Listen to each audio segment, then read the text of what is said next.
नमस्कार, मेरा नाम हरिशंकर है। मैं राजकीय पॉलिटेक्निक कुर्सी रोड फतेहपुर बाराबंकी में प्रवक्ता गणित के पद पर कार्यरत हूँ। बच्चों, आज हम अपना नेक्स्ट लेक्चर करने जा रहे हैं स्ट्रेट लाइन पर ही, लेकिन अब हमारे जो टॉपिक्स हैं वो projection of line, skew lines और शॉर्टेस्ट डिस्टेंस है। स्ट्रेट लाइन में कैसे आप प्रोजेक्शन पढ़ेंगे, कैसे स्क्यू लाइंस क्या होती हैं और शॉर्टेस्ट डिस्टेंस, इसको हम इस टॉपिक में डिस्कस करेंगे। तो देखिए, ये टॉपिक कंप्लीट होने के बाद आप प्रोजेक्शन ऑफ स्ट्रेट लाइन और अदर स्ट्रेट लाइन कैलकुलेट कर लेंगे। उसके अलावा आप स्क्यू लाइंस के बारे में जान जाएंगे कि स्क्यू लाइंस क्या होती हैं, और आप दो लाइनों के बीच में, स्क्यू लाइंस के बीच में शॉर्टेस्ट डिस्टेंस कैलकुलेट करना सीख जाएंगे। तो स्टार्ट करते हैं प्रोजेक्शन से। प्रोजेक्शन क्या होता है? प्रोजेक्शन क्या है बेटा कि कोई भी एक पॉइंट है, उसका किसी स्ट्रेट लाइन पे प्रोजेक्शन अगर आपको निकालना है तो क्या करिए, मान लीजिए हमको इस पॉइंट P का प्रोजेक्शन इस लाइन AB पर कैलकुलेट करना है, तो हम P से इस AB पर एक परपेंडिकुलर ड्रॉ कर देंगे, और ये P के जस्ट नीचे जो पॉइंट M आपको मिला इस AB लाइन पर, ये M पॉइंट P का AB पर प्रोजेक्शन कहलाएगा। तो क्या है? Foot of perpendicular drawn from A point is called projection of point on that line. तो ये आपका जो फुट ऑफ परपेंडिकुलर है, यही इस पॉइंट का इस स्ट्रेट लाइन पे प्रोजेक्शन हो जाएगा। Projection of line segment PQ on another line AB। अब मान लीजिए आपके पास ये PQ जो है लाइन है, इसका अगर आपको प्रोजेक्शन निकालना है किसी स्ट्रेट लाइन पर, तो आप कैसे निकालेंगे? ये PQ आपकी स्ट्रेट लाइन हो गई और ये आपकी AB हो गई। इस पर आपको प्रोजेक्शन निकालना है तो इस पॉइंट P से भी परपेंडिकुलर ड्रॉ कर दीजिए और इस पॉइंट Q से भी परपेंडिकुलर ड्रॉ कर दीजिए। तो जब आप इन दोनों पॉइंट से परपेंडिकुलर ड्रॉ कर देंगे तो देखेंगे ये आपको लाइन MN मिल गई। तो ये जो MN है ये इस PQ का इस लाइन पे प्रोजेक्शन हो जाएगा। तो आप क्या करिए, इस P से इसके पैरेलल एक लाइन ड्रॉ कर दीजिए, वो मान लीजिए R पॉइंट पे कट करती है, तो ये एंगल भी कितना हो जाएगा? 90 डिग्री। तो अब आप देखिए ट्राइंगल जो आपका PQR है, ट्राइंगल PQR, ये राइट एंगल ट्राइंगल हो गया, समकोण त्रिभुज हो गया। तो यहाँ पर आप अगर ये एंगल थीटा कंसिडर कर लें तो कॉस थीटा कितना हो जाएगा आपका?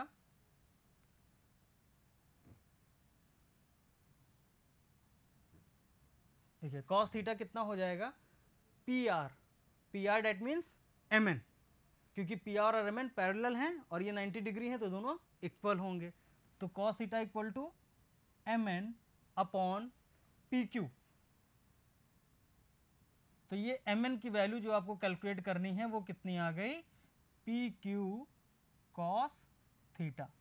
तो यही आपने लिखा हुआ है कि projection of line segment PQ on another line AB is PQ cos theta. और ये थीटा क्या है? इस लाइन और इस लाइन के बीच का एंगल है। No projection of PQ on line MN whose direction cosine are LMN। ये जो आपकी लाइन है इसके जो डायरेक्शन कोसाइन है आपको वो LMN गिवन है। ये जो डायरेक्शन है इसके डायरेक्शन कोसाइन आपको LMN आपने कंसीडर कर रखे हैं। और ये जो PQ लाइन है ये इसके क्या है, इस पर आपको इसका प्रोजेक्शन निकालना है। PQ का प्रोजेक्शन इस MN पे निकालना है। तो ये जो पॉइंट P है इसका कोऑर्डिनेट x1 y1 z1, और ये जो Q पॉइंट है इसका कोऑर्डिनेट आपने x2 y2 z2 कंसीडर कर लिया। तो अब आप क्या करेंगे, ये जो PQ है इससे आप एक पैरेललोपाइप्ड ड्रॉ कर लेंगे। इस PQ से आप एक पैरेललोपाइप्ड ड्रॉ करेंगे। कैसे ड्रॉ करेंगे? इस P से एक लाइन आप x एक्सिस के पैरेलल ड्रॉ करेंगे, ये PC हो गई।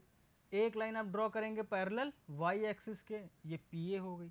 इसके पैरेलल CB है तो ये भी आपस में समांतर हो गई। और एक लाइन आप यहाँ से ड्रॉ करेंगे z एक्सिस के पैरेलल, और इसके पैरेलल ये लाइन है तो ये भी क्या हो गई? इसके समांतर हो गई। और ये भी, तो ये लाइनें z एक्सिस के समांतर हैं। और ये जो लाइन है और ये जो लाइन है ये y एक्सिस के समांतर हो गई। AP और BC y एक्सिस के पैरेलल हो गई, BQ z एक्सिस के पैरेलल है, और PC जो लाइन है वो x एक्सिस के पैरेलल आपने ड्रॉ करी है।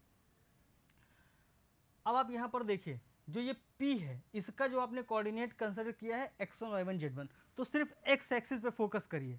एक्स एक्सिस पे अगर आप ये परपेंडिकुलर यहाँ ड्रॉ कर दें तो ये जो लेंथ आ गई ये कितनी हो गई, x1। सिमिलरली जो आपका Q पॉइंट है इसका कोऑर्डिनेट क्या है, x वाला, x2 y2 z2 है, तो x का कंपोनेंट x2 हो गया। तो ये जो Q पॉइंट है इसी के जस्ट ये समांतर लाइन है, तो इसका भी जो x कोऑर्डिनेट होगा या x कंपोनेंट होगा वो क्या होगा, x2 ही होगा, क्योंकि x2 डिस्टेंस पर ही है यहाँ से। तो इसके अगर करस्पॉन्डिंग आप पैरेलल ड्रॉ करेंगे तो ये जो लाइन हो जाएगी यहाँ से यहाँ तक की लेंथ ये x2 हो जाएगी। तो बेटा ये जो लेंथ आपकी आ गई ये कितनी हो गई, x2 माइनस x1, और ये किसके बराबर है, PC के बराबर है। तो PC आपका कितना हो गया, x2 माइनस x1। सिमिलरली आप y एक्सिस और z एक्सिस पे कंसिडर कर लीजिए। तो देखिए y एक्सिस ये हो गई, तो y एक्सिस करस्पॉन्डिंग CB है, तो इसका देखिए यहाँ पर कंपोनेंट कितना है, इसका यहाँ पर जो कंपोनेंट है और यहाँ पे जो कंपोनेंट है वो आप देख लीजिए। यहाँ पर कंपोनेंट इसका कितना है, y1, और यहाँ पर कितना है, y2। तो ये करस्पॉन्डिंग आपका कितना हो गया, CB y2 माइनस y1 हो गया। इसी तरह से BQ z एक्सिस पे इसके करस्पॉन्डिंग ये कितना हो जाएगा, यहाँ तक z1, और Q के करस्पॉन्डिंग ये पूरा z2। तो ये जो बीच का एरिया है, ये जो लाइन है ये कितना होगा, बीच का डिस्टेंस z2 माइनस z1। तो ये BQ जो आपका हो गया z2 माइनस z1 हो गया। तो आपने देखा कि आपने ये जो सेगमेंट्स थे इनकी लेंथ आपने निकाल ली। अब देखिए ये सब हम क्यों कर रहे हैं, हमारा जो टारगेट है वो है PQ का MN पे प्रोजेक्शन निकालना। तो ये जो PQ है ये 3 लाइनों से मिलके बना है, एक x एक्सिस के पैरेलल है, एक y एक्सिस के पैरेलल है और एक z एक्सिस के।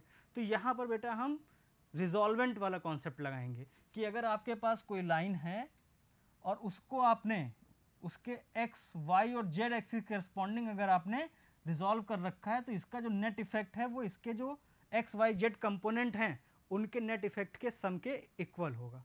एल्जेब्राइक सम आप यहाँ पर लेंगे। तो हम क्या करेंगे कि PQ का डायरेक्ट प्रोजेक्शन MN पे ना निकाल करके PQ जिन लाइनों से x, y और z एक्सिस के पैरेलल जिन लाइनों से बना है उनकी प्रोजेक्शन हम MN पे निकाल लेंगे और फिर उनका एल्जेब्राइक सम करके हम PQ का प्रोजेक्शन MN पे लिखेंगे। ये हमारा कॉन्सेप्ट है, इसको हम यूज़ करेंगे। तो हमने पहले तो इन सारी लाइनों की लेंथ निकाल ली, ये आपकी x एक्सिस के पैरेलल, ये y और ये z एक्सिस के पैरेलल। अब आपको डायरेक्शन कोसाइन ऑफ MN कितने आपने माने हैं, LMN माने हैं।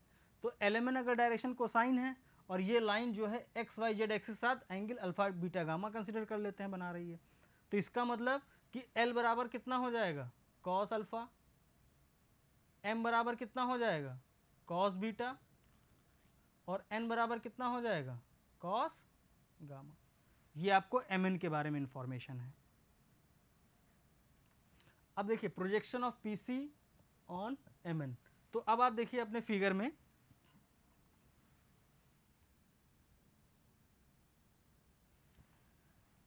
इस PC का प्रोजेक्शन हम MN पे निकालने जा रहे हैं। PC का प्रोजेक्शन MN पे कैसे निकलेगा, तो देखिए PC और MN के बीच का एंगल पता होना चाहिए। किसी लाइन का किसी लाइन पे प्रोजेक्शन कैसे निकालते हैं, अगर ये लाइन है इसका यहाँ प्रोजेक्शन निकालना है तो ये परपेंडिकुलर ड्रॉ करते हैं, इनके बीच का अगर एंगल थीटा है तो आपने भी फॉर्मूला क्या पढ़ा था, PQ cos थीटा। तो ये PC और MN के बीच का आप एंगल निकाल लें तो आपका जो है हो जाएगा PC cos, और ये जो एंगल है तो प्रोजेक्शन MN पे हो जाएगा। तो देखिए PC की तो लेंथ आपने निकाल ली भाई, x2 माइनस x1 है, एंगल क्या होगा, MN x एक्सिस से कितना एंगल बनाता है, अल्फा, यही तो आपने कंसीडर किया है, और PC किसके पैरेलल है, x एक्सिस के पैरेलल है, तो PC भी कितना एंगल बनाएगी MN के साथ, अल्फा एंगल बनाएगी। तो PC और MN के बीच में एंगल अल्फा हो गया। तो PC का जो प्रोजेक्शन है MN पे वो कितना आ गया, PC cos अल्फा, क्योंकि PC और MN के बीच में एंगल अल्फा है। सिमिलरली आप ये लाइन देखिए CB किसके पैरेलल है, y एक्सिस के पैरेलल है। तो CB अगर y एक्सिस के पैरेलल है तो ये लाइन y एक्सिस साथ कितना एंगल बनाती है, बीटा। आपने ये लिखा हुआ कि y एक्सिस कितना एंगल है, बीटा बनाती है। तो इसका मतलब CB के साथ भी कितना एंगल बनाएगी MN, बीटा बनाएगी। तो क्या हो जाएगा प्रोजेक्शन, CB cos बीटा। अब z एक्सिस के पैरेलल कौन सी लाइन है, BQ है, z एक्सिस के parallel. B Q line Z axis के पैरेलल है और एम एन जेड एक्सिस कितना एंगल बनाती है, गामा। तो जेड एक्सिस का एंगल गामा है, तो प्रोजेक्शन कितना हो जाएगा बी क्यू का एम एन पे, बी क्यू कॉस गामा। तो यही आपने प्रोजेक्शंस निकाल लिए कि आपका projection of PC on MN आ गया पीसी कॉस अल्फा, पीसी की आपने वैल्यू रख दी। Similarly projection of CB on MN कितना हो गया, पीसी कॉस बीटा, और पीसी की आपने वैल्यू रख दी y2 माइनस y1। सिमिलरली आपने BQ का प्रोजेक्शन निकाल लिया एमएन पे, डेट मीन्स हो गया आपका BQ कॉस गामा, तो ये आपका आ गया PQ कॉस गामा, तो ये प्रोजेक्शन आपका आ गया। तो आपने तीनों प्रोजेक्शन PC, CB और BQ के MN पे निकाल लिए हैं। अब देखिए आपका जो टारगेट है कि आप PQ का प्रोजेक्शन लिखिए। तो जो प्रोजेक्शन ऑफ PQ है MN, उसके लिए हम क्या करेंगे, algebraic sum of the projection on the line MN of segment PC, CB and BQ, ये किसके इक्वल होगा, projection of BQ on line MN, क्योंकि PQ से ही तीनों लाइनें आपकी पास हो रही भाई। आपने यही तो किया था, PQ के पैरेलल ये आपका PQ था, इससे आपने एक्स के पैरेलल आपने PC ड्रॉ किया, और जो आपका BQ था, BQ ये जेड एक्सिस के पैरेलल था, और जो आपका CB था ये y एक्सिस के पैरेलल था, ये जेड एक्सिस पैरेलल था, और ये x एक्सिस पैरेलल था। तो ये जो PQ है इसका जो रिजल्टेंट होगा वो इन्हीं तीनों के प्रोजेक्शन के सम के इक्वल होगा। तो आपने projection of PQ on M क्या लिख दिया, projection of PC on MN, CB on MN and BQ on MN। अब आप इनकी वैल्यू सब्स्टिट्यूट कर दीजिए, x2 minus x1 cos alpha, y2 minus y1 cos beta and z2 minus z1 cos gamma. इनकी value क्या है, LMN है, तो इसको हम इस तरह से भी लिख सकते हैं। तो आपने पढ़ा कि किसी भी PQ लाइन का किसी लाइन LMN पे प्रोजेक्शन कैसे निकालते हैं। तो देखिए बेटा, अगर आपकी कोई लाइन PQ है और एक लाइन MN है, तो देखिए दो चीज़ें पता होती हैं आपको। MN के क्या पता होते हैं आपको, डायरेक्शन, कोसाइन, और P और Q के क्या पता होते हैं आपको, कोऑर्डिनेट्स। ये क्या है, x1 y1 z1, इसका कोऑर्डिनेट हो गया x1 y1 z1, और इसका क्या हो गया x2 y2 z2। तो आपको इन दोनों पॉइंट्स के कोऑर्डिनेट पता होंगे, जिस लाइन का प्रोजेक्शन निकालना है और जिस पर निकालना है उसके डायरेक्शन कोसाइन पता होने चाहिए। तो आप इस तरह से प्रोजेक्शन लिखते हैं, x2 minus x1 into L plus y2 minus y1 into M plus z2 minus z1 into N. ये आपका फॉर्मूला। अब इसी प्रोजेक्शन को जब हम शॉर्टेज डिस्टेंस ड्रॉ करेंगे तो हम यूज़ करेंगे। नेक्स्ट सेगमेंट है आपका बेटा स्क्यू लाइंस। स्क्यू लाइंस क्या होती हैं, देखिए 3D फिगर में जैसे ये आपका एक ये है एक लाइन और एक लाइन ये है, तो इस टाइप की अगर लाइंस है तो इनको हम स्क्यू लाइंस कहते हैं। मतलब 3D में ऐसी लाइंस जो इंटरसेक्ट नहीं करती हैं और पैरेलल भी नहीं होती हैं, तो ऐसी जो लाइंस को हम क्या कहते हैं, स्क्यू लाइंस कहते हैं। तो two lines which are not in a plane and are not intersecting each other are called skew lines. अब क्योंकि 2D फिगर में बनाना है तो आपको लगेगा कि ये पीछे जाके कहीं इंटरसेक्ट कर जाएंगी, बट ऐसा नहीं है। ये लाइनें इस टाइप से हैं, एक के ऊपर एक निकल गई, अब ये इधर निकल जाएगी लाइन, ये इधर निकल जाएगी, कभी इंटरसेक्ट नहीं करेंगी। तो जो इस टाइप की लाइंस हैं उनको हम क्या कहते हैं, स्क्यू लाइंस कहते हैं। और इन लाइंस के बीच की हमें शॉर्टेज डिस्टेंस निकालनी है, जो सबसे मिनिमम दूरी हो। तो देखिए शॉर्टेज डिस्टेंस कैसे निकलती है, एक ऐसी लाइन शॉर्टेज डिस्टेंस कहलाती है जो दोनों लाइंस के ऊपर परपेंडिकुलर हो। मतलब अगर कोई PQ लाइन इस पर भी परपेंडिकुलर है और इस पर भी परपेंडिकुलर है, तो आप ऐसी लाइन को क्या कहते हैं, शॉर्टेज डिस्टेंस कहते हैं बिटवीन टू स्ट्रेट लाइंस। देखिए बेटा, जैसे आपकी ये दो लाइनें हो गई, तो इसके बीच में यहाँ एक परपेंडिकुलर लाइन आप ड्रॉ करें इनके बीच में, तो वही क्या हो जाएगी, शॉर्टेस्ट डिस्टेंस। तो ये जो लाइनें हैं इनके बीच का आप एंगल कैसे निकालेंगे, इनके बीच का एंगल निकालने के लिए देखो दोनों लाइनें एक प्लेन में तो है नहीं, अलग अलग प्लेन में हैं ये, तो इनको क्या करिए, एक प्लेन पर इन दोनों लाइन के पैरेलल लाइंस को आप ड्रॉ कर लीजिए। तो एंगल कैसे निकलता है, angle between two skew lines is angle between two intersecting lines which are parallel to skew lines. इसके पैरेलल एक लाइन आप ड्रॉ कर लीजिए एक प्लेन में, और इसके पैरेलल एक लाइन ड्रॉ कर लीजिए, तो ये जो एंगल आ जाएगा यही इन दोनों लाइंस के बीच का एंगल हो जाएगा।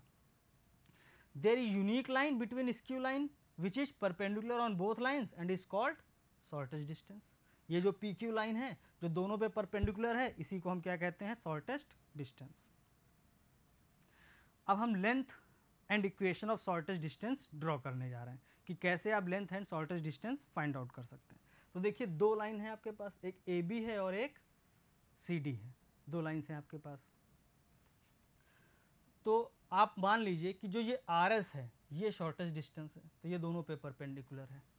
अब दो लाइन की जो इक्वेशन है वो हमने कंसिडर कर ली, x minus X one by L one equal to Y minus Y one by M one equal to Z minus Z one by N one. ये हमारी पहली लाइन है ए बी और ये हमारी दूसरी लाइन है सी डी। तो ये ए बी को शो करता है और ये सी डी को शो करता है। दो लाइन हमारे पास है स्टैंडर्ड इक्वेशंस। अब ये जो L1 M1 N1 है ये इस ए बी के डायरेक्शन रेशियो हो गए और x1 y1 z1 है, इस लाइन पर एक पॉइंट है, इसी को हमने P पॉइंट कंसिडर कर दिया। तो ये पॉइंट P है जिसके कोऑर्डिनेट आपने क्या मान लिए, x1 y1 एंड z1। इसी तरह से ये जो कोऑर्डिनेट है इनको क्या मान लिया आपने, x2 y2 एंड z2। तो ये आपके x2 y2 z2 हो गए और वो आपके x1 y1 z1 हो गए। और इसके आपके डायरेक्शन रेशियोस L2 M2 और N2 हैं। अब मान लेते हैं कि जो RS थी वो आपकी शॉर्टेस्ट डिस्टेंस है, तो दोनों पे परपेंडिकुलर है। तो RS है जो, इसके हमने जो डायरेक्शन रेशियोज हैं वो हमने ABC कंसिडर कर लिए कि जो RS है आपकी दो लाइंस थी, एक AB और एक CD। यहाँ पर आपने RS ड्रॉ करी थी और ये PQ थी, तो ये आपकी शॉर्टेस्ट डिस्टेंस है। तो ये जो RS है इसके आपने डायरेक्शन रेशियो जो कंसिडर कर लिए वो ABC कंसिडर कर लिए। और आपको इन लाइंस के तो पता ही है, इनके डायरेक्शन रेशियो क्या आपने माने थे, L1 M1 N1 और इसका L2 M2 एंड N2। अब आप देखिए ये जो लाइन है इस पे परपेंडिकुलर है, RS किस पे परपेंडिकुलर है, AB और CD पर। तो परपेंडिकुलर वाली कंडीशन लग जाएगी कि दो लाइंस परपेंडिकुलर हैं तो उनके डायरेक्शन रेशियोज के प्रोडक्ट का सम 0 होता है। तो देखिए A into L1 plus B into M1 plus C into N1 equal to 0, A B के लिए आ गया। A into L2 plus B into M2 plus C into N2 equal to 0, ये आ गया सेकेंड CD लाइन के लिए। इन दोनों को हम by cross multiplication method solve करेंगे। तो देखिए कैसे आप सॉल्व करते हैं, A B और आपने C लिखा। तो देखिए क्या करते हैं, जब A वाला लिखते हैं नीचे तो ये वाला कॉलम छोड़ देते हैं, इनको ऐसे मल्टीप्लाई करते हैं, B इंटू ये M1 into N2 minus N1 into M2। फिर आप जब B को मल्टीप्लाई करते हैं तो बदल देते हैं sequence, N1 into L2 minus N2 into L1। तो जब आप B के नीचे लिखेंगे तो ये हटा लेंगे। तो अभी देखिए जब L1 लिखा था तो ये पहले मल्टीप्लाई किया था, अब जब M1 लिखेंगे तो पहले ये वाला मल्टीप्लाई करेंगे। तो N1 into L2 minus N2 into L1 equal to C लिखेंगे तो एक कॉलम हटा लीजिए, L1 into M2 minus M1 into L2। तो ये A B C के नीचे आपको रेशियोज आ गए। तो ये जो आपके A B C थे यही डायरेक्शन रेशियो हैं और ये जो तीन नंबर्स नीचे लिखे हुए ये इनके क्या हैं, समानुपाती हैं, तो ये भी क्या हो जाएंगे, डायरेक्शन रेशियो। तो जो आपके डायरेक्शन रेशियो RS हो गए वो ये आ गए। अब आपको RS के डायरेक्शन रेशियो पता चल गए, तो डायरेक्शन रेशियो पता चल जाए तो हम डायरेक्शन कोसाइन निकाल सकते हैं। रिलेशन आपने पढ़ा था कि अगर LMN हो डायरेक्शन कोसाइन और डायरेक्शन रेशियो हो ABC, तो आपने क्या रिलेशन पढ़ा था, L upon A upon under root A square plus B square plus C square. बस यही वाले फॉर्मूले आपको यूज कर लेने हैं। तो देखिए जो पहला कंपोनेंट था इसको अगर आप A मान लें, ये आप सेकेंड वाला B मान लें और ये वाला C मान लें, तो इसी को आप यूज़ कर लीजिए। तो M1 N2 minus M2 N1 upon में तीनों के स्क्वायर्स का सम। इसको हम समेशन फॉर्म में शॉर्ट में भी लिख सकते हैं, क्योंकि देखो एक सिमिट्री है बेटा यहाँ पे। सिमिट्री कैसे है कि M1 लिया तो N2 आया माइनस, अब देखो ये दोनों रिवर्स हो गए, M2 N1 हो गया। तो देखो जब पहला टर्म लिखा हमने तो M और N आया, L के लिए जब लिख रहे हैं तो MN आया। सेकेंड में M को छोड़ देंगे, NL के लिए लिखेंगे तो N इंटू L लिखना है दोनों में, और अब क्या होगा, n के साथ 1 लिखा तो l के साथ 2 आया। अब इन दोनों को पोजीशन को आप यहाँ पे चेंज कर दीजिए, 2 और 1। इसी तरह से जब n के लिए लिख रहे हैं तो n हट गया, l और m आ गया। अब सीक्वेंस 1 2 हो गया तो यहाँ 2 और 1 चेंज कर दीजिए। तो ये एक सिमिट्री है ये, और सिमिट्री है इसीलिए इसको हम समेशन फॉर्म में लिख सकते हैं। शॉर्ट में याद रखने के लिए आप इसको समेशन फॉर्म में इस टाइप से रिप्रेजेंट कर सकते हैं। तो ये जो आपके आ गए, ये आपके आर एस के क्या आ गए, डायरेक्शन कोसाइन आ गए। तो जो आपके आर एस के डायरेक्शन कोसाइन है, इन्हीं को हम एल मान लें, इसको एम मान लें और इसको एन मान लें। तो हम क्या लिख सकते हैं, देखिए आपकी दो लाइनें थी ए बी सी डी, और ये आपकी एक जो लाइन थी शॉर्टेज डिस्टेंस वाली, ये आर एस थी, और एक लाइन पी क्यू थी। तो देखिए इस पी क्यू का इस आर एस पे हम प्रोजेक्शन निकालने जा रहे हैं, projection of P Q on R S. तो प्रोजेक्शन देखिए आपने कैसे निकाला था कि अगर कोई लाइन है उसका किसी लाइन पे प्रोजेक्शन निकालते हैं तो परपेंडिकुलर ड्रॉ करते हैं और बीच के एंगल का कॉस ले लेते हैं। दूसरा तरीका क्या था प्रोजेक्शन निकालने का, कि अगर दो पॉइंट हैं P और Q, इसका इस लाइन पर प्रोजेक्शन निकालना है तो इसके आपको कोऑर्डिनेट्स पता हो और इसके आपको डायरेक्शन कोसाइन पता हो, जो दूसरा मेथड हमने देखा था। तो देखिए कैसे हम लिखेंगे projection of PQ on RS। तो हम PQ से इस पर परपेंडिकुलर ड्रॉ करेंगे RS पे, तो जब परपेंडिकुलर ड्रॉ करेंगे तो ये PR ही तो परपेंडिकुलर है इस पे, और ये QS ही इस पे परपेंडिकुलर है। तो इसका मतलब इसका इस लाइन पे प्रोजेक्शन क्या हो जाएगा, RS हो जाएगा। तो PQ का RS पे जो प्रोजेक्शन है वो किसके बराबर है, RS के ही बराबर है, क्योंकि जैसे ही आप यहाँ से परपेंडिकुलर ड्रॉ करेंगे तो इसी के इक्वेट हो जाएगा। तो यही प्रोजेक्शन हो जाएगा इसका। तो x2 minus x1 into L plus y2 minus y1 into M plus z2 minus z1 into N, और ये जो आपके एलिमेंट हैं ये डायरेक्शन कोसाइन है RS के। तो इस तरह से आप RS की वैल्यू कैलकुलेट कर लेंगे, क्योंकि PQ के कोऑर्डिनेट पता हो गए और इसके आपको डायरेक्शन कोसाइन पता हो गए। तो ये आपका प्रोजेक्शन हो गया। तो ये आपका शॉर्टेज डिस्टेंस का लेंथ हो गया। अब आपको इक्वेशन लिखनी शॉर्टेज डिस्टेंस की, तो इस लाइन और इस लाइन से जाने वाले प्लेन की आप इक्वेशन लिख दीजिए। तो देखिए पहली जो आपकी लाइन है ए बी और आर एस, तो ए बी और आर एस इन दोनों के आपको क्या पता है, डायरेक्शन रेशियो, ये आपने लिख दिए।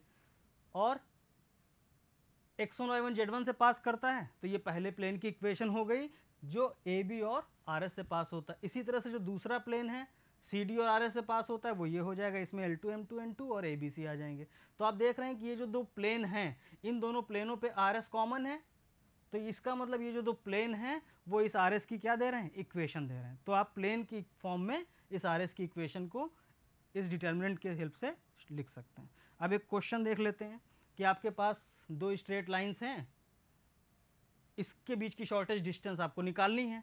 तो हम मान लेते हैं कि जो शॉर्टेज डिस्टेंस की जो लाइन है इसके जो डायरेक्शन कोसाइन है वो एलिमेंट है, और जो डायरेक्शन रेशियो है वो ए बी सी है। तो आर एस के डायरेक्शन कोसाइन और direction ratio A B C आपने कंसिडर कर लिए। तो देखिए आर एस परपेंडिकुलर है ए बी पर और सी डी पर। तो अब आप देखिए क्या करिए, ये आपका L1 M1 N1 हो गया, ये आपका L2 M2 N2 हो गया, और ये जो लाइन है ABC हो गई। इसका और इसका प्रोडक्ट, इसके प्रोडक्ट का सम क्या हो जाएगा, 0, क्योंकि परपेंडिकुलर है। तो आपकी ये देखिए इक्वेशन आ गई, पहली इक्वेशन और दूसरी इक्वेशन। यहाँ से आप क्रॉस मल्टीप्लिकेशन मेथड से ABC की वैल्यू निकाल लेंगे, तो ये आपके क्या हो गए, डायरेक्शन रेशियो। और डायरेक्शन रेशियो पता है तो आप डायरेक्शन कोसाइन इस तरह से निकाल लेंगे एलिमेंट। तो आपको डायरेक्शन कोसाइन पता चल गया लाइन के। अब आप शॉर्टेज डिस्टेंस लिख लीजिए। भाई आपको दोनों पॉइंट पता है लाइन के ऊपर, x2 minus x1 y2 minus y1। भाई इस पर एक पॉइंट लाइन पर था, पहली लाइन पर x1 y1 z1 था और इस पर x2 y2 z2 था। तो ये दोनों पॉइंट आपको पता है। तो ये पॉइंट और एलिमेंट अभी आपने ये निकाल लिए हैं एलिमेंट। और x2 y2 ये कहाँ से आएंगे, ये जो आपके पॉइंट्स हैं ये पहली लाइन पर हैं 1 2 3 और दूसरी लाइन पर क्या है 2 3 4। तो ये आपके x1 y1 z1 और x2 y2 z2 की वैल्यूज़ हो गई। आप इसमें सब्स्टिट्यूट करेंगे वैल्यू को, ये 0 आ गया। 0 आने का मतलब क्या है कि दोनों लाइनें इंटरसेक्टिंग लाइन्स हैं। दैट मीन्स उनके बीच की जो डिस्टेंस है वो 0 है, एक ही प्लेन पे ये दोनों लाइन्स हैं।